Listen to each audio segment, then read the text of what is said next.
I'm happy to be here in Hong Kong for Rise. Our WeChat headquarters is actually based primarily in Guangzhou, which is only a 2-hour train ride away from here. And that's really close by, but I still know that many people outside of mainland China still struggle to understand some of the amazing transformation that's occurred within China since WeChat first released 7 years ago. So I'm a product manager at WeChat. I want to help everyone to understand the underlying dynamics of our product. Just why have so many people taken up the WeChat lifestyle, and how does it fit so seamless into our users' lives? We also have some new products that businesses outside of China can begin using in order to better connect to the WeChat ecosystem. So let's get started with an update on just how large the WeChat ecosystem has grown. So I help oversee our user growth and engagement at WeChat, and part of that role is to track the growth and healthiness of our user base. To that end, the WeChat community has grown to 877 million daily logged-in users, with a healthy year-over-year growth of 21%. So I've been regularly reporting our daily users because I sincerely believe that WeChat is the kind of product that users should be using every day. The WeChat lifestyle really is about leveraging mobile to do more tasks more conveniently and more elegantly. In that regard, it's actually better for us to take a look at how much users are using WeChat every day. So each day, over half of WeChat users are using WeChat for 90 minutes or more. So while users started using WeChat to chat with friends and family and the people they care about, they now use WeChat to do just so much more. As WeChat's usage grows, so has WeChat's coverage of the mobile internet. This is a stat that I pulled from this year's Internet Trends report by Mary Meeker. And in China, 30% of all time spent on mobile phones is spent using WeChat. In order to better understand the WeChat lifestyle, we should probably take a first look at all the different ways that a typical user uses WeChat through the course of a regular day. So let's take a look.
OK, so that shows just a lot of the different touch points in the course of a normal day for the typical WeChat user.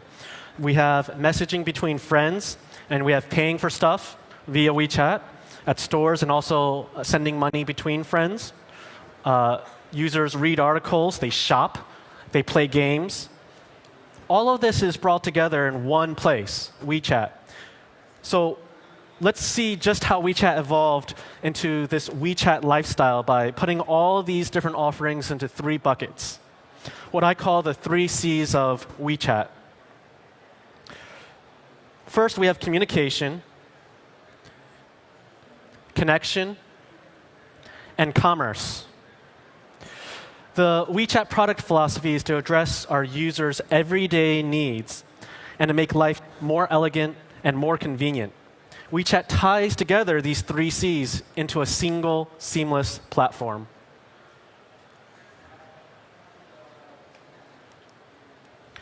So let's start with communication. So I joined the WeChat team in 2013. And when WeChat first started developing in end of 2009, the team then recognized some important changes in the environment. Smartphones were becoming widespread throughout China, and 3G data networks provided always-on broadband everywhere. This is really a fundamental shift. First, mobile devices are always by your side. Also, you have a device that for the first time is always online.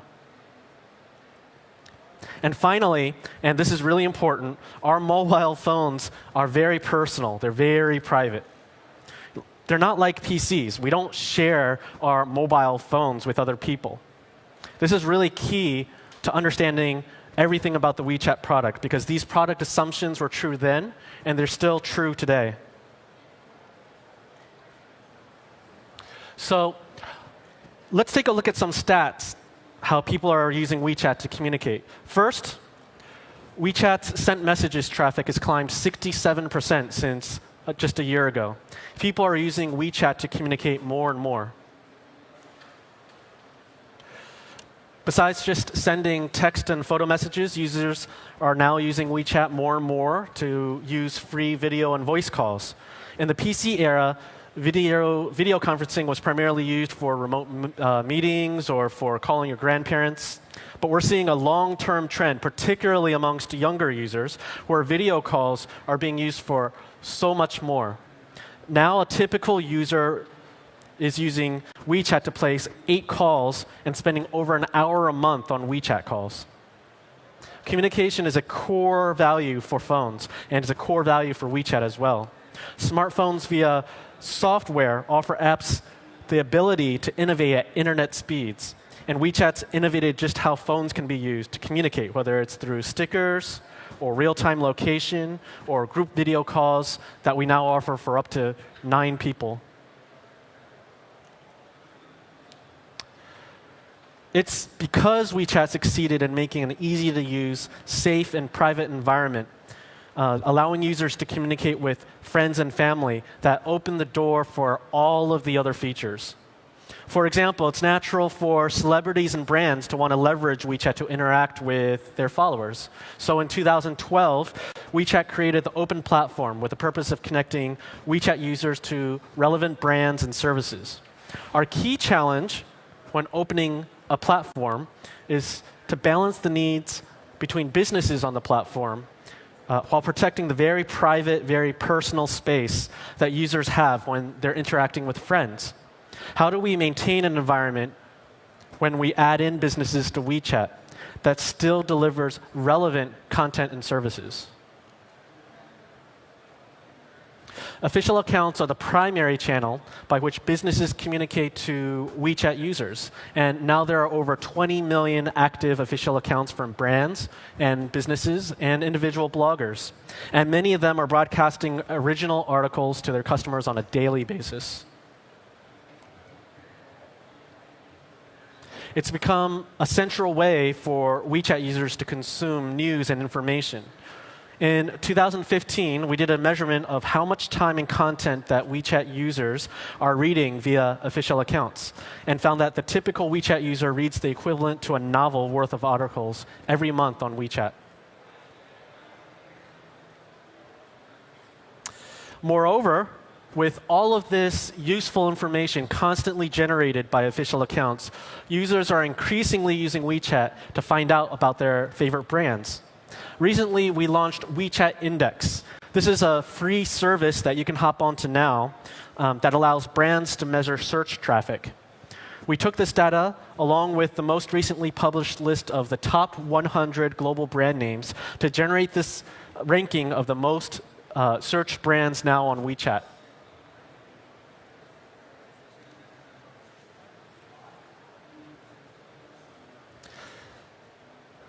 Finally, our most recent addition to WeChat's connected open platform has been mini programs, which connects users to essential online services offered by businesses and developers.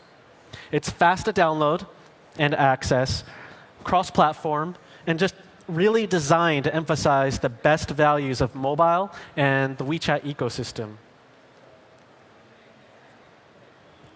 So we launched mini programs just this January, and since then we've been evolving the way that they can be used so that users can connect to online services and connect to things in the real world. So here's a great example from Mobike, the bike sharing service. Every day, millions of users use WeChat. They scan a QR code on a Mobike, are able to instantly locate, unlock, and pay for a shared bike, all within Mobike's mini program.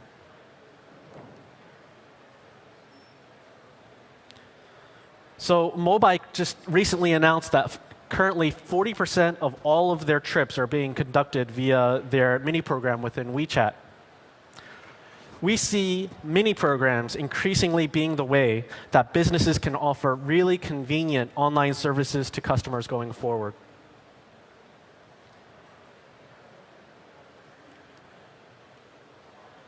The third C in our trifecta is commerce. From the product perspective, this is a super tough nut to crack. But the route to mobile payments on WeChat's been pretty unique. The first insight from the experience is that payment actually is a form of communication. We started payments on WeChat in 2013, but the real spark was in 2014 when we first introduced red packets. So users can send one another money via WeChat using red packets. It's just as easy as sending a message. And because red packets are based on an age-old tradition, it makes sending money to one another just more fun and more meaningful. In the last couple of years, red packets within WeChat have become an everyday habit for our core user base. Our core user base is we define as being users born in the 80s or the 1990s. And for this core user group, they're sending an average of 28 packets to friends every month, and sending a total of 550 RMB or about $80 US each month. By approaching payments as a form of communication, it really transforms the way that users relate to payments within WeChat. They see payments as a more private and a more personal communication mechanism, similar to the way they interact with friends and family via chat. So after we've established social payments via red packets as a common and trusted habit, the next step was to allow users to begin paying businesses via WeChat Pay. Users already have their bank card connected to WeChat for sending red packets. So the way you pay a business is actually the same way that you would add a friend in WeChat, just by scanning a QR code.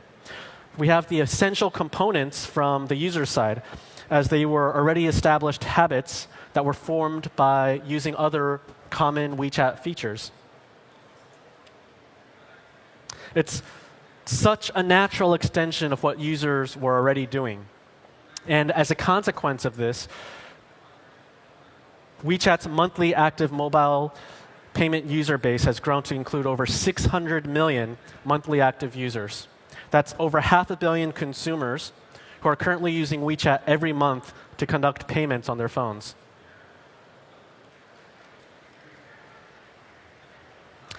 So now that you understand just how WeChat's built its app to tightly integrate our 3 Cs, communication, connection, commerce, we've combined those into a single product that we call the Wechat Lifestyle.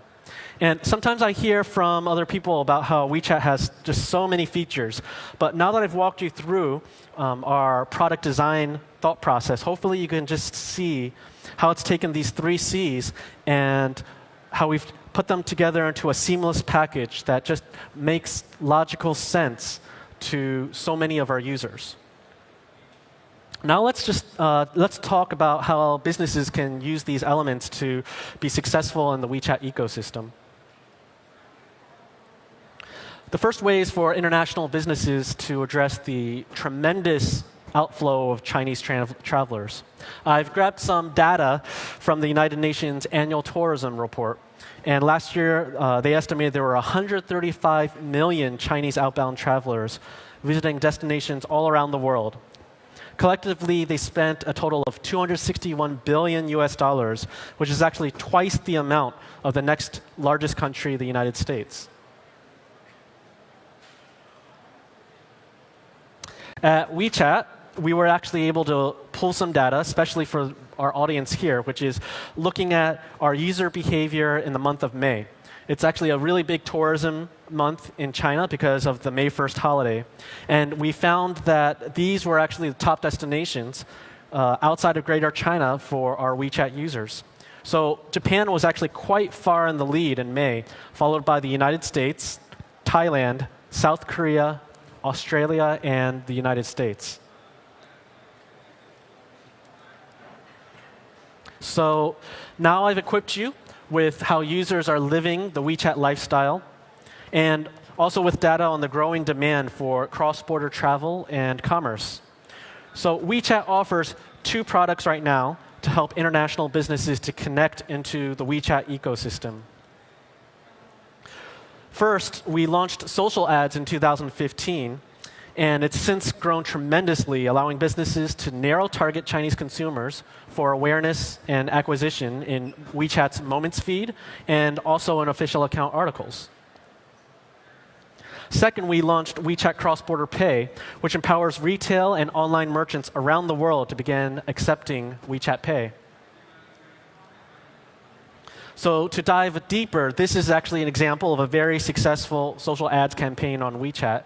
Starbucks now accepts WeChat Pay all across China at 2,600 retail stores. And they use social ads in combination with WeChat's cards and offers. Users received a 5 RMB discount offer in their WeChat social feed and saved the offer directly to their cards and offers. They made it really easy to obtain and use the offer. And that was key in building a successful integrated campaign, which resulted in a 20% click-through rate for the campaign. We also recently launched a new feature for social ads that allows international merchants to target Chinese consumers who travel abroad to 16 different countries. So here's some examples. On the left, we have an example from duty-free shops, DFS, targeting travelers to the United States. And on the right, we have a recent campaign from Cartier, and they're targeting WeChat users living or visiting Hong Kong. This ability is for tourism-related businesses. And our current plan is to make this social ads platform available next month to all international businesses. The second product we're offering to international businesses is cross-border pay. So paying with WeChat Pay has become such a habit for so many Chinese consumers. When they travel abroad, we hope that WeChat users can have the same seamless payment experience they have at home. This means allowing them pay in Chinese yuan while your business receives payment in your local currency. To that end, we've been steadily rolling out cross-border pay all across Asia, including both East and Southeast Asia. But this week, we've just announced a major expansion to this product. First, we have just launched the cross-border pay open platform, which allows both merchants and financial institutions to automatically enroll and begin using our public platform to enable WeChat Pay with just a little bit of effort. Second, for web and app developers, like many of you here, we're working with some of the most popular payment software platforms to make WeChat Pay widely available. Developers can use these services to enable a turnkey solution for adding WeChat Pay as a payment method to their apps and gain access to over 600 million potential customers. Over the next few months, we look forward to making WeChat Pay a really easy solution to integrate if you're a business looking to tap into the Chinese consumer base. So here's some examples of how to really use the WeChat ecosystem for your business. First, our friends at DFS, the leading duty-free store, put together a really interesting integrated campaign. So you can actually use WeChat Now to scan this mini program code on the left, and that allows you to immediately shop from their store. Of course, you pay using WeChat Pay within the mini program. And after you've shopped, you can actually pick up your items in their Honolulu and in their San Francisco locations without having to wait in line. In order to help raise awareness of this, they used our social ads platform to target outbound tourists with a discount offer. So it's really about leveraging across all the different parts of the customer experience: awareness, acquisition, purchase, and post-purchase, with all the different tools that WeChat provides to businesses. Here's another interesting case study from the Singapore Tourism Board. Here we have their official account, which you can use, and offers tourists with a digital guide to Singapore. And when you're in Singapore, actually, the WeChat experience goes even deeper. You can use WeChat's Shake feature. And when you shake your phone, you immediately receive offers from over 60 different brands in the Marina Bay Sands, which can be saved to your WeChat cards and offers and redeemed in store. So again, it's about connecting at all the different portions of the traveler experience. So in summary, I want to thank the Rise team again for giving me the opportunity to share the WeChat lifestyle to you. If you're a business or you're a developer looking to connect into this WeChat ecosystem, please be sure to check out the website that we've set up at open.wechat.com, and that'll help you learn more about our WeChat Open platform. Thanks, everyone.